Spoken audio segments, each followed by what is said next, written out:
Horror writing didn't begin with Edgar Allan Poe. It's been going on for a much longer time, and one of those writers is William Shakespeare. Scholars call them tragedies, but some are much more tragic than others, thus deserving the genre moniker of horror stories. For comparison's sake, let's start with the classic tragedy of Romeo and Juliet. It's a true tragedy, but not a horror story. However, it's mandatory reading in most public high schools across the country because for romantics, it's a beautiful story of the ultimate sacrifice. For lit buffs, it's a showcase of some of the best writing in the English language. For students with some knowledge of Elizabethan slang, it's a treasure trove of humor. But for those of us who've had it up to here with hormonal teen angst, it's a low point on the reading list. Before you give up in frustration with Shakespeare, it's time to walk on the dark side. Shakespeare wrote some less than peppy tragedies. One is King Lear, a play about the downfall of a stupid character. For real.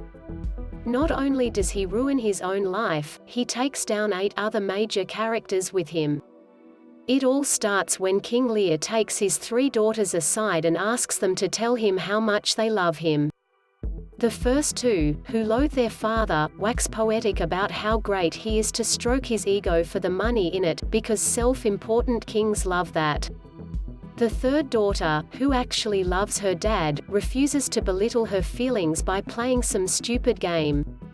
Like a true egomaniac, King Lear then makes the stupid decision to split the kingdom between the first 2 daughters and disown his third. Thus we have the dominoes set up for a quick flick to knock everyone down. Parenting accomplished. Once the greedy sisters have what they want, they show their true colors and give their old man the boot. Things go from bad to worse, and before you know it, King Lear is wandering around naked in the wilderness with a homeless guy and has all the time in the world to think about what he's done. A battle for the kingdom ensues, and without giving away the ending, suffice it to say that banishments, suicides, affairs, and executions all take turns seriously screwing up life in the former Lear household. If sibling rivalry isn't dark enough for you, try sinking your teeth into Othello, one of the earliest, edgiest works in the Western canon to deal openly with the theme of racism. Othello is a black former slave from North Africa who worked his way up to the position of general in the Venetian army.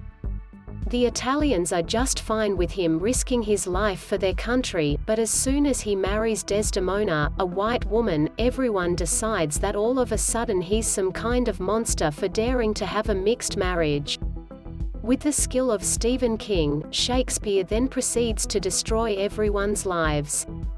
As the plot unfolds, a jealous and conniving fellow soldier named Iago decides to destroy Othello's marriage. First, he and a friend run to Desdemona's father and tell him that his daughter is eloping with a black man without his blessing. Desdemona's father assumes that Othello somehow tricked his daughter, so imagine everyone's surprise when she explains that actually, she was only too happy to marry the man she loves. Cue the Italian rednecks. All they needed was an old truck and some guns and you'd have a classic American horror story.